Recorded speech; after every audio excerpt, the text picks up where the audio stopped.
शारों का गुलाब है तू मेरा मसीहा। शारों का गुलाब है आराधना, तू आपकी आवाज मेरा। बहुत धीमे आ रही है। ऑलमोस्ट नहीं है आवाज। ओके ठीक। शारों का गुलाब है तू मेरा मसीहा। शारों का गुलाब है तू मेरा मसीहा। तू मुझे जल देता जिससे मैं तृप्त हो जाता। अभी आ रही है आंटी? बहुत कम आ रही बेटा।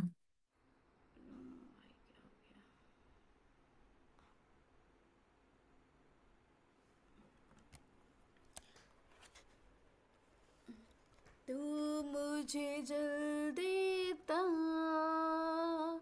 जिससे मैं तृप्त हो जाता। तू है मेरा प्रिय और मैं तुझसे प्रेम करूँगा। तू है मेरा प्रिय और मैं तुझसे प्रेम करूँगा। तू मेरा सब कुछ है और मैं तेरे लिए जीऊँगा। तू मेरा सब कुछ है और मैं तेरे लिए जीऊँगा। शारोन का गुलाब है तू मेरा मसीहा। तू मुझे जल देता जिससे मैं तृप्त हो जाता। आमीन।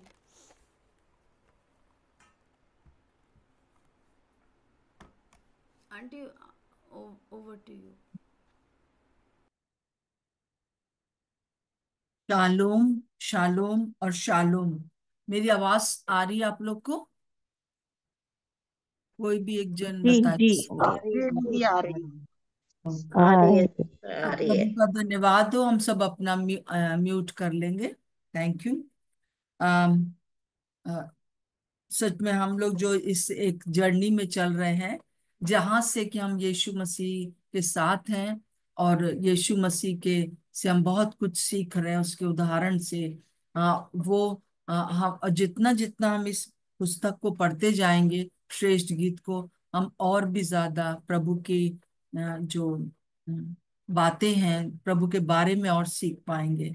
और जितना हम उसके बारे में सीख पाएंगे, उतना हम खुद अपने बारे में जानेंगे। और जितना हम अपने बारे में जानेंगे, उतना हम स्वतंत्र होते जाएंगे हर एक बात से। तो हम देख रहे थे कि श्रेष्ठ गीत में पहले अध्याय से लेकर और आज के दूसरे का चौथे पद तक हम तीन स्तर को देखते हैं। जैसे हम प्रभु के पास आते हैं, हमारी जर्नी शुरू हो जाती है प्रभु के साथ, साथ साथ में।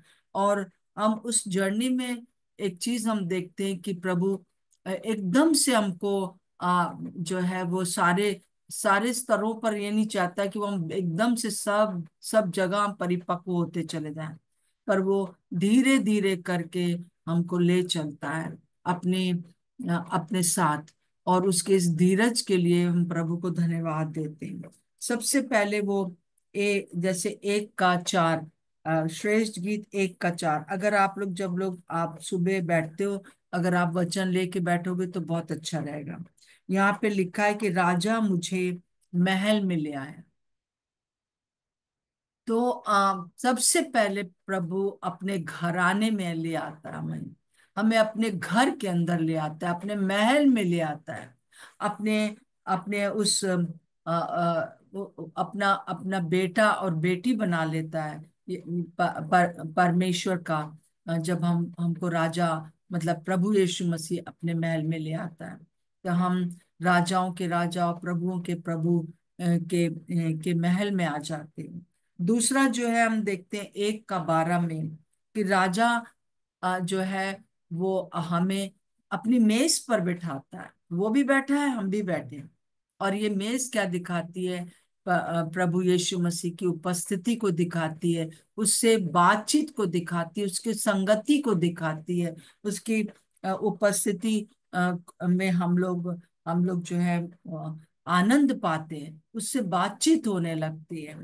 फिर उसके बाद हम आज जो देखने जा रहे हैं वो तीसरा स्तर है, जिसमें कि जो राजा है वो अपनी अपनी अपनी प्रेमिका को जो है वो किस प्रकार से 2 का 4 में यहाँ पे लिखा है, वो मुझे भोज के घर में ले आया और उसका जो झंडा मेरे ऊपर फहराता है वो प्रेम का है।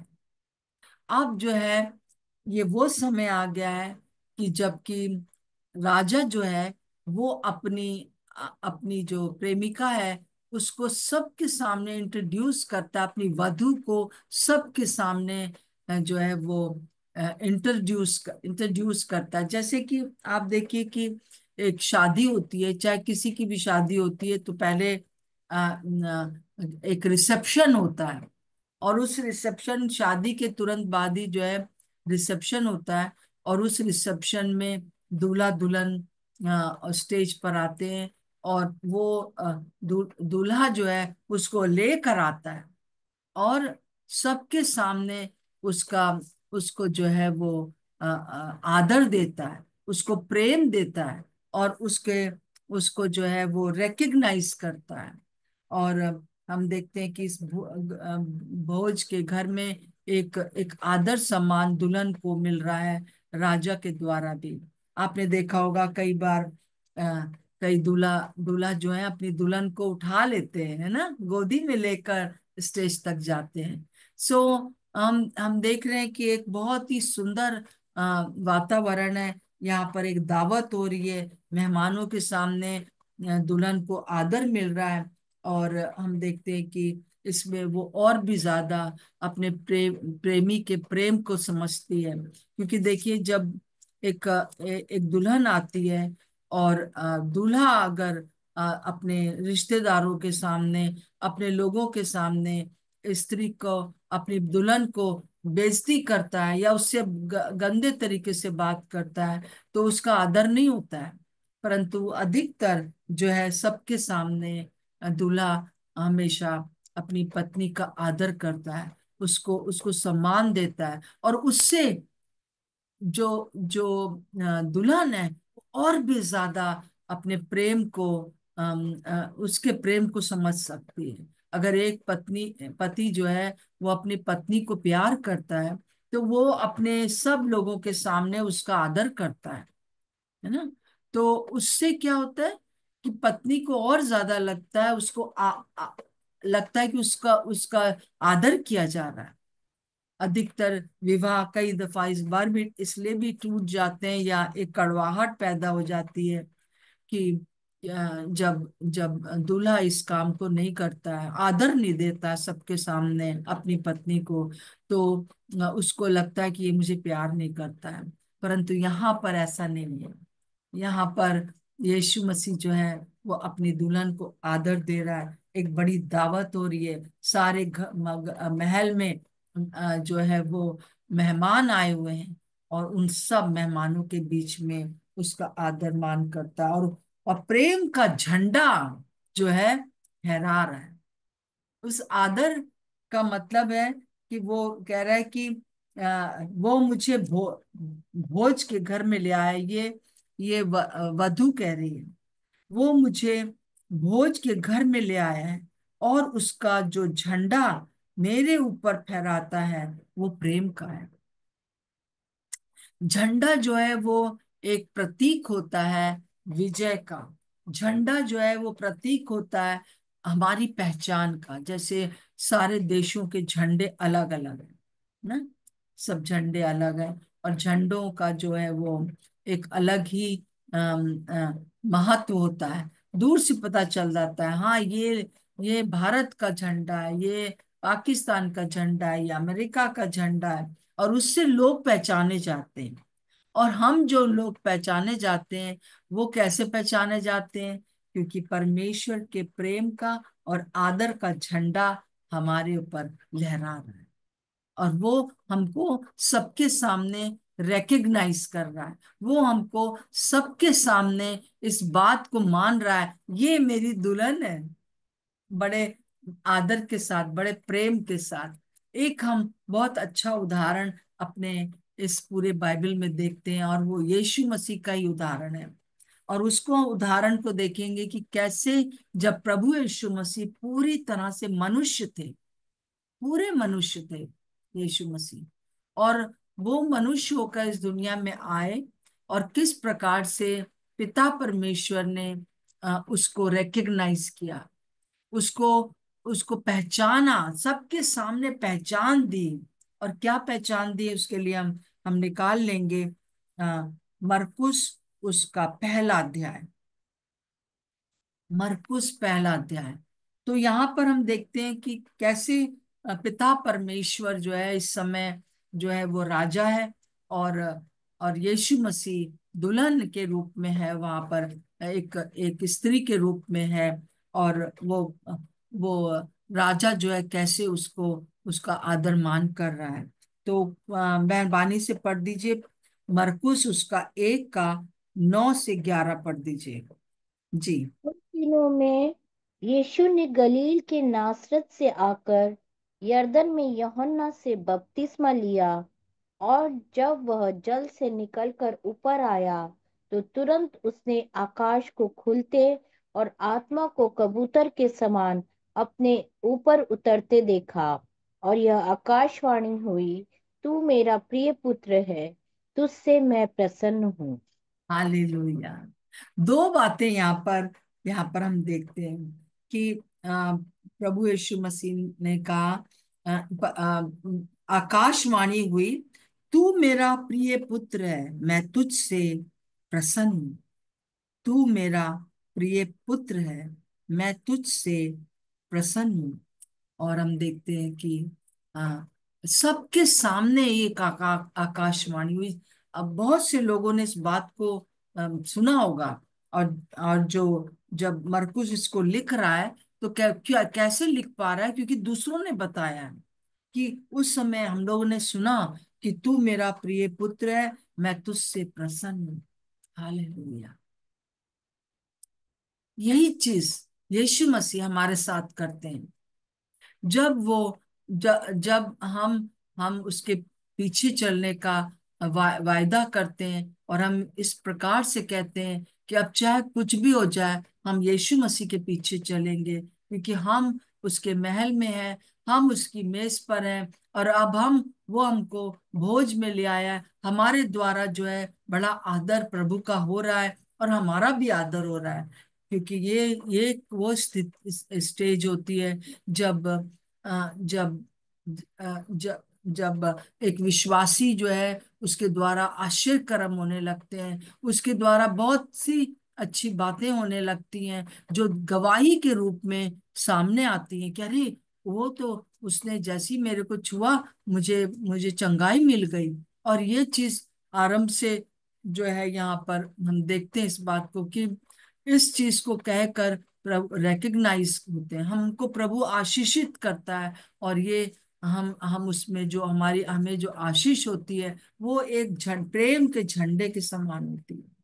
हमारे जीवन में बहुत अद्भुत काम होते हैं, और दूसरे लोग इस बात को जान जाते हैं कि अरे ये देखो, इसको इसको प्रभु ने कितनी आशीष दी है, प्रभु का प्रेम का झंडा इसके ऊपर लहरा रहा है, प्रभु ने इसको आदर दे दिया है। और हम देखते हैं कि फिर उसके बाद हम दूसरी जगहों पर जैसे हम देखते हैं कि प्रभु यीशु मसीह जब पानी में से निकला तो कबूतर के समान जो है वो पवित्र आत्मा उस पर आकर ठहर गया। पवित्र आत्मा आ गया। अभी तक वो पवित्र आत्मा से ही उत्पन्न हुआ, वो पवित्र आत्मा से ही यहाँ तक 33 साल की उम्र तक आया था। और ये 30वें साल में ये जो बपतिस्मा लेते ही सबके सामने इस बात को रेकग्नाइज करते ही कि मैं, उसने तो कोई पाप नहीं किया था, परंतु उसने सबके सामने ये इस प्रकार से गवाही दी कि मैं यहाँ पर मनुष्यों के पाप को लेकर मर जाऊंगा और गाड़ा जाऊंगा, और फिर मैं तीसरे दिन मुर्दों में से जिंदा हो जाऊंगा। इस बात को डिक्लेयर किया। उसी प्रकार से जब हम बपतिस्मा लेते हैं तो यही हम बोलते हैं कि मैं अपने पापों के लिए मर रही हूं, और मैं प्रभु यीशु मसीह के लिए जीवित रहूंगी। पर यीशु मसीह ने अपने पापों के लिए नहीं, बपतिस्मा जो लिया, एक गवाही दी कि हाँ मैं वही हूं। जैसे कि ये यूहन्ना बपतिस्मा देने वाला कह रहा है, मैं वही हूं कि देखो ये वो मेमना है जो जगत के पाप को उठा ले जाएगा, क्रूस पर उठा ले जाएगा और मर जाएगा और गाड़ा जाएगा, और फिर तीसरे दिन मुर्दों में से जिंदा हो जाएगा। और जब उसने ये गवाही दी, तब क्या हुआ?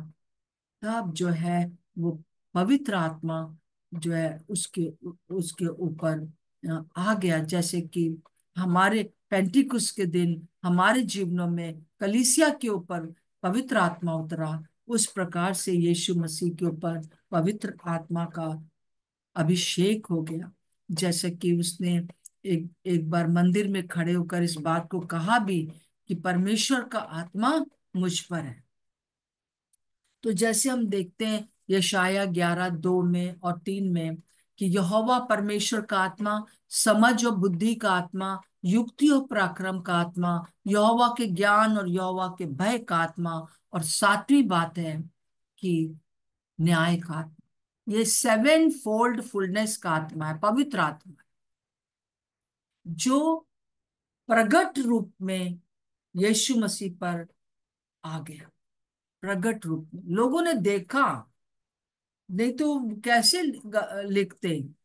और और इस प्रकार से कबूतर नहीं आया, परंतु कबूतर के समान लोगों ने एक्सपीरियंस किया कि प्रभु यीशु मसीह के ऊपर ये सब क्यों हो रहा है। ये दुल्हन को आदर दिया जा रहा है, ये मुझे और आपको आदर दिया जा रहा है। हम महल में आ गए हैं, हम पैदा हो गए उसके घराने में, और हमको जो है मेज पर हम बैठे हैं, हमारी संगति प्रभु के साथ हो रही है। ये यीशु मसीह का एक उदाहरण है।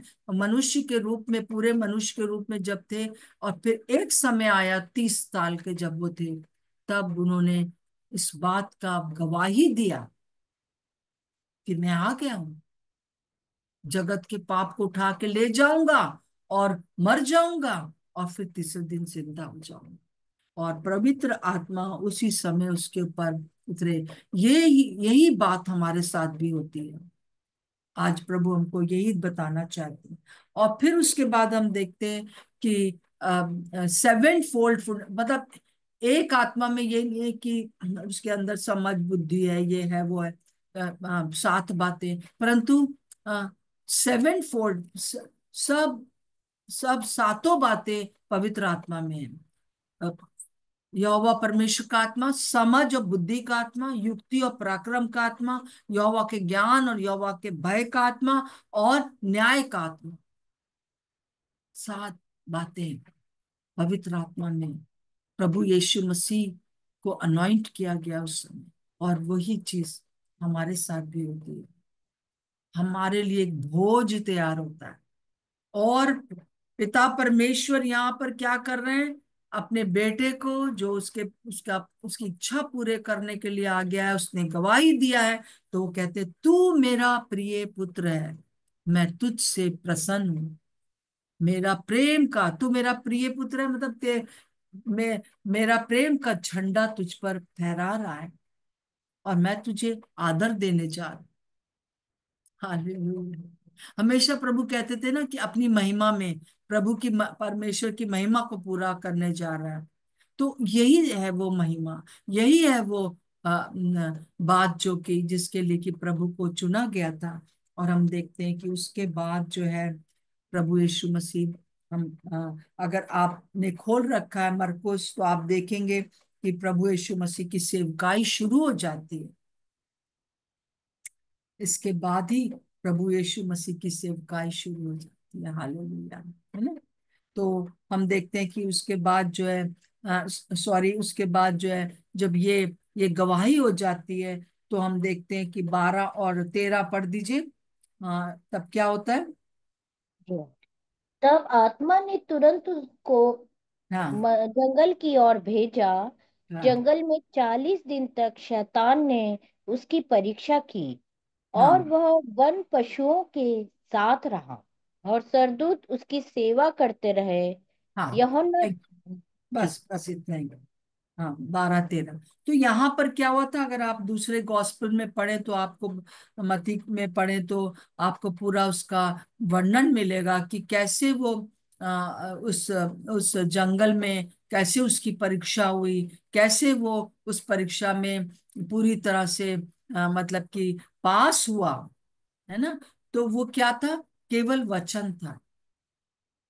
पवित्र आत्मा जो प्रभु यीशु मसीह के ऊपर आए, और पवित्र आत्मा ही थे जो कि हमेशा से उसको वचन बता रहे थे। वो वचन, उसने कहा कि लिखा है, शैतान उसको बेवकूफ बनाना चाह रहा था, परंतु उसने कहा ये भी लिखा है।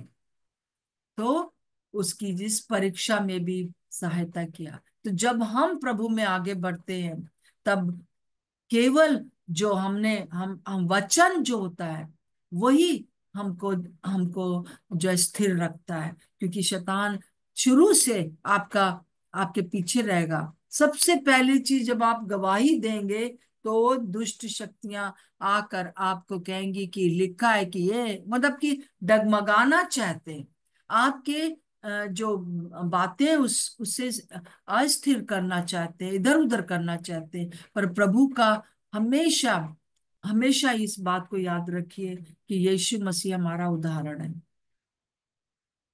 यीशु मसीह हमारा उदाहरण है। प्रभु यीशु मसीह ने क्या किया जब परीक्षा के समय, अभी अभी जो है वो दुष्ट आत्माएं नहीं निकल रही हैं, अभी कुछ भी उस दिन नहीं हो रहा है, उन 40 दिनों में कुछ भी नहीं हुआ। परंतु उसकी उसकी परीक्षा हुई, ताकि वो वचन में सक्षम जब निकला, तब वो उसने सेवा आरंभ हो गई। हालेलुया। प्रभु का धन्यवाद हो कि इस जंगल के सफर में प्रभु यीशु मसीह ने उस परीक्षा में से होकर गए, जब कोई नहीं था। कई दफा वो, हम लोग भी इसी प्रकार से होता है, जब पर अक्सर लोग कहते हैं कि जैसे ही बपतिस्मा लो तो परीक्षाएं आती, प्रभु के सामने भी आई, आपके सामने भी आई होंगी, कि जैसे ही बपतिस्मा लिया तभी से हुआ। परंतु अगर आप वचन में स्थिर हो, तब यीशु मसीह एक उदाहरण है कि वो वो उसको हरा नहीं पाया, उसको बहका नहीं पाया। तो हमको जो है वचन में एक्युप्ट होना बहुत जरूरी है। फिर उसके बाद हम 14 15 पढ़ दीजिए। उसके बाद देखिए उसकी सेवा आरंभ हो जाती है। परंतु कई बार क्या होता है, कई बार हमको वचन नहीं आता है और हम लोग सेवा शुरू कर देते हैं, और वचन में हम परिपक्व नहीं हो पाते हैं। तो खूब हीलिंग हो रहा है, खूब ज्यादा होने लगता है सब कुछ, है ना। और एक समारोह, एक उत्सव रोज मनाया जाता है। परंतु मतलब प्रभु का भोज, लोग सॉरी भोज में वो ले आता है, हमें एक सेलिब्रेशन में ले आता है। परंतु अगर वचन नहीं है, थोड़ी दिनों में हम हम जो है वो बहक सकते हैं। परंतु एक प्रभु का उदाहरण हम देखते हैं कि वो वचन में परिपक्व था। जी, पढ़ दीजिए। यूहन्ना के पकड़वाए जाने के बाद हम्म, यीशु ने गलील में आकर परमेश्वर के राज्य का सुसमाचार प्रचार किया, हम्म। और कहा, समय पूरा हुआ है, और परमेश्वर का राज्य निकट आ गया है। मन फिराओ और सुसमाचार पर विश्वास करो। जी हाँ, वो सुसमाचार सुनाने लगा। वो जगह जगह जाकर जो है वो बताने लगा कि परमेश्वर का राज्य निकट है। सो ये सब चीजें जो है हम प्रभु से देख सकते हैं। और ये सब क्यों हो रहा है? क्योंकि पिता परमेश्वर ने उसे भेजा है। पिता परमेश्वर ने कहा है कि तू मेरा प्रिय पुत्र है, मैं तुझसे प्रसन्न हूं। यही चीज प्रभु परमेश्वर आपके साथ भी करते हैं। सबके सामने आपका आपको आदर देते हैं। यहाँ पर जो प्रेमिका है वो यही बोल रही है, प्रेमी प्रेमी यही बोल रहा है कि वो जो है आपको आदर दे रहा है। और फिर हम देखते हैं अब सेवा आरंभ हो गई है। और फिर अगर आपने मरकुस खोल रखा है तो यहाँ पर हम देखते हैं कि वो मछुओं को बुलाना, मतलब कि जो जो चेलों को वो बुलाता है, उनको दूसरों को खड़ा करता है। सेवा के साथ साथ हमेशा हमको दूसरों को शिष्य बनाना और दूसरों को सेवा के लिए खड़ा करना बहुत जरूरी है, जो प्रभु यीशु मसीह ने पहले ही दिन से किया अपनी सेवा के समय। और वो गया और उसने चेलों को जो है शुरुआत में ही किया और उसने बुलाया। और यही चेले थे जो पूरे संसार को उलट पुलट करने वाले थे आने वाले 3.5 साल के बाद, है ना। परंतु इस 3.5 साल में प्रभु ने उन लोगों को उठते बैठते जो है अपने जीवन के द्वारा सिखाता रहा। और फिर हम देखते हैं कि यहाँ पर 21 से हम पढ़ेंगे नहीं क्योंकि टाइम नहीं है, परंतु यहाँ पे दुष्ट आत्मा से ग्रसित व्यक्ति चंगा हो गया।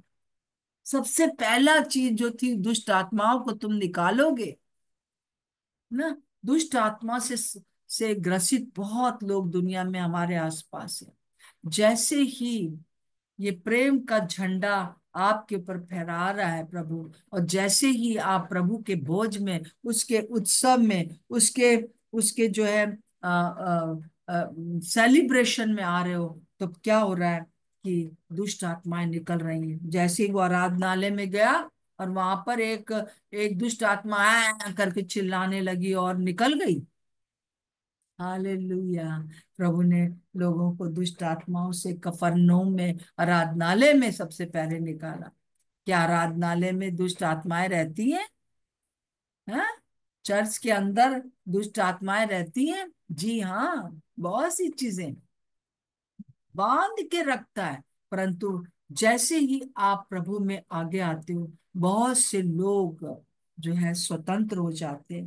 फिर उसके बाद हम देखते हैं 29वीं आयत से कि उसने बहुत से, सबसे पहले तो जो जो यूहन क्या कहते हैं, उसकी शमौन की सास थी, पतरस की सास थी, उसके ज्वर को ठीक किया। फिर उसके बाद वो सब बहुत से लोग वहां पर आ गए। और जब वो लोग आ गए तो उसके उनके अंदर से दुष्ट आत्माएं निकाली और सारे रोगों को चंगा किया। और ये चीजें एक विश्वासी में होने लगती हैं, जैसे प्रभु के साथ हुआ, होने लगती है। यही है प्रभु का भोज। यही है एक एक जैसे कहना चाहिए एक सेलिब्रेशन, एक जो है वो उत्सव मनाया जा रहा है। और हम देखते हैं कि हर दिन एक सेलिब्रेशन, उत्सव, हर दिन जो है समारोह, हर दिन एक त्योहार की तरह धूमधाम। क्या आपके जीवन में जब प्रभु पास आए ऐसा था?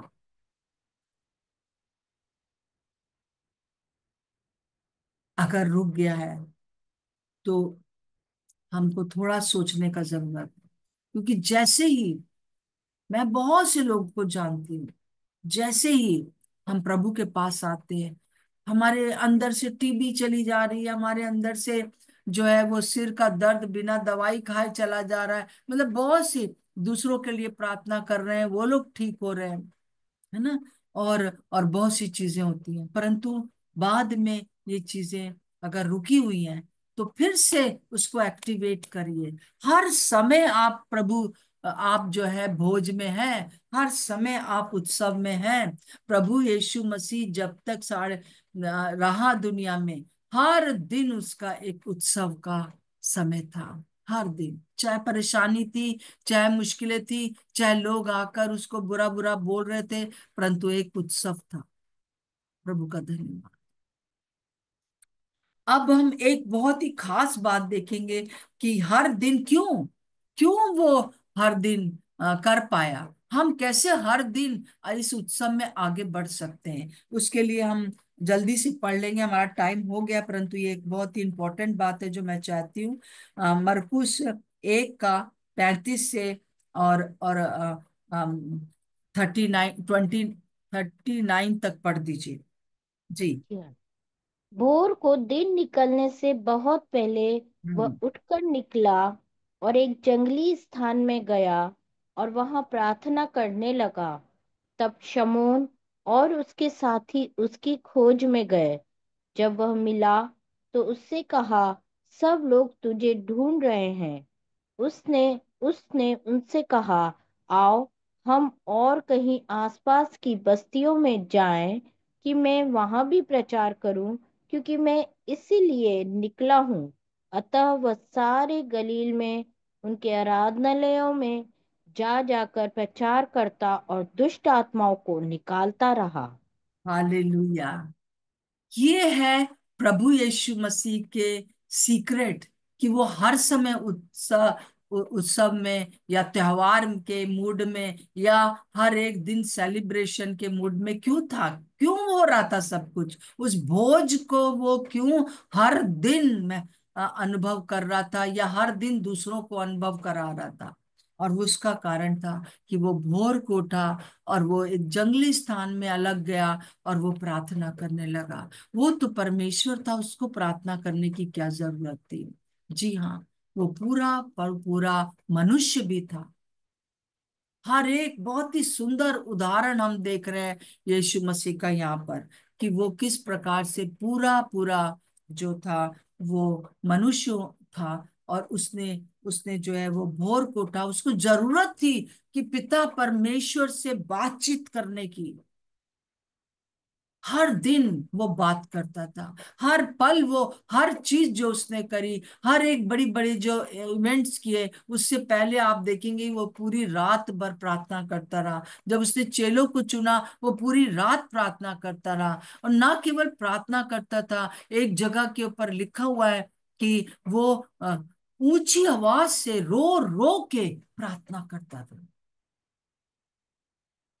यही थी उसका सीक्रेट, जो कि उसको इस भोज में लिए फिरा। मेरे प्रियो, आज प्रभु हमको यही बताना चाहते हैं कि हम उसकी आवाज सुने और जो वो कहे वो करें। यहाँ पर लोग जो थे वो चाहते थे कि अभी प्रभु जो है वहीं पर रुका रहे, वहीं पर रुका रहे, परंतु प्रभु यीशु मसीह ने कहा, क्योंकि लोग उसको ढूंढ रहे हैं, लोग और ज्यादा जानना चाह रहे हैं उसके बारे में, परंतु उसके पास उतना टाइम नहीं है, उसको बहुत जगह के ऊपर इस प्रचार को करना है।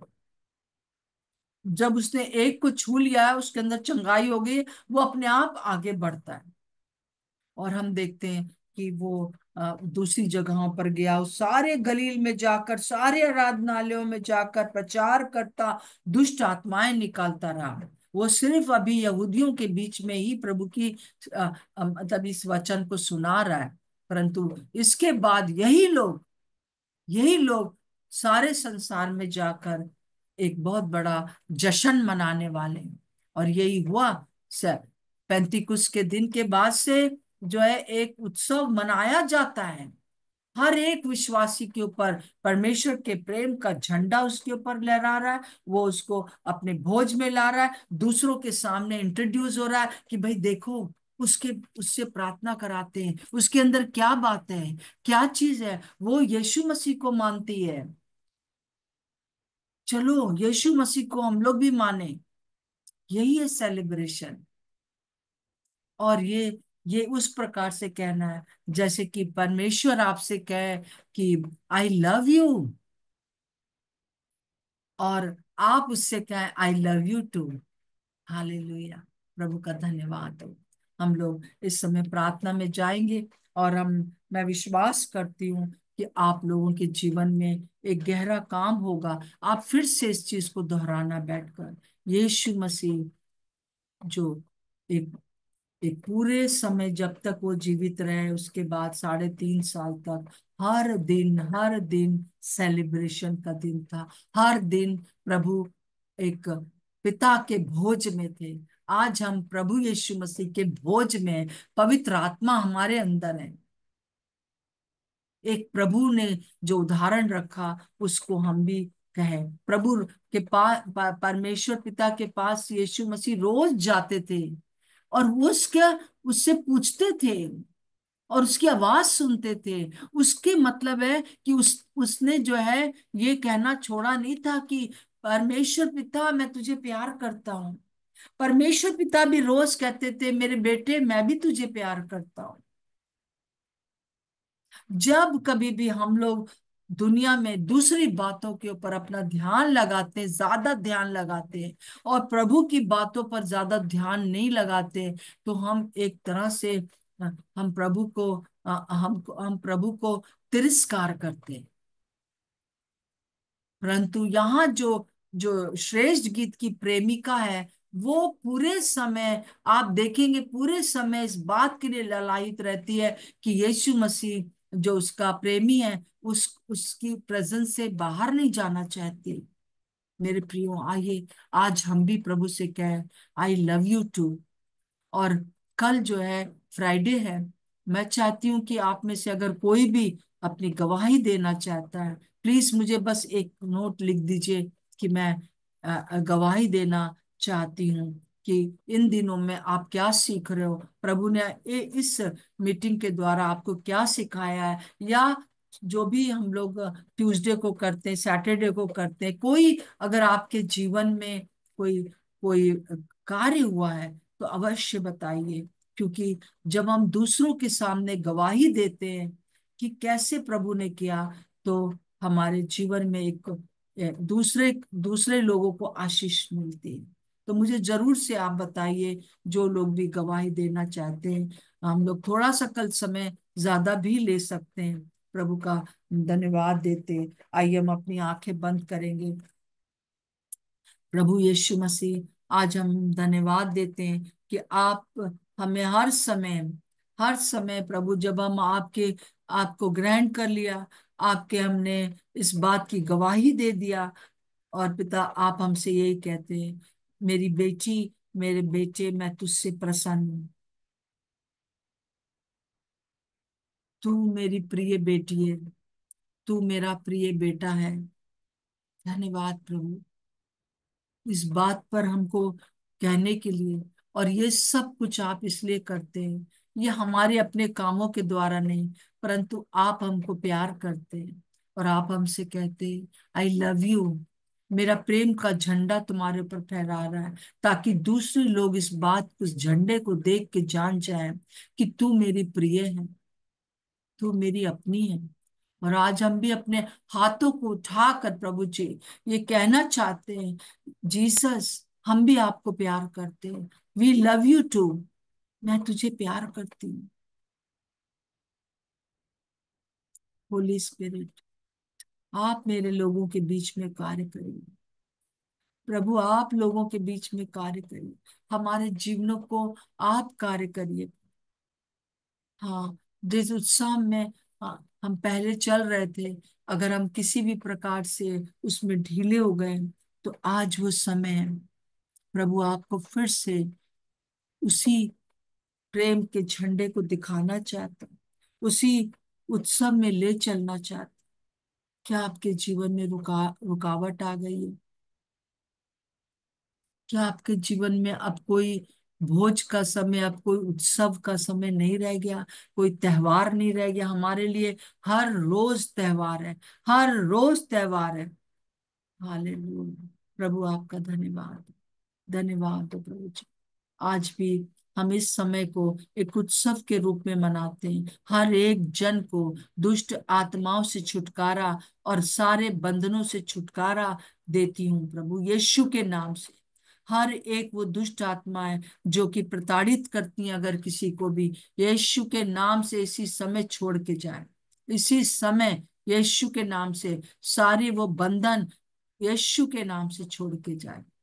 प्रभु हर दिन हर दिन हर दिन प्रभु, जैसे आपने एक उत्सव मनाया प्रभु, आपने लोगों के सामने प्रभु जी सेलिब्रेट किया प्रभु, वो सेलिब्रेशन हर दिन चलता रहे, हमारा दिमाग इधर उधर ना जाए, परंतु हम धन्यवाद देते हैं उस पवित्र आत्मा के लिए जो हम पर भी प्रभु यीशु के समान आकर ठहरा है, आकर हमारे ऊपर आया है, हमारे अंदर रह रहा है।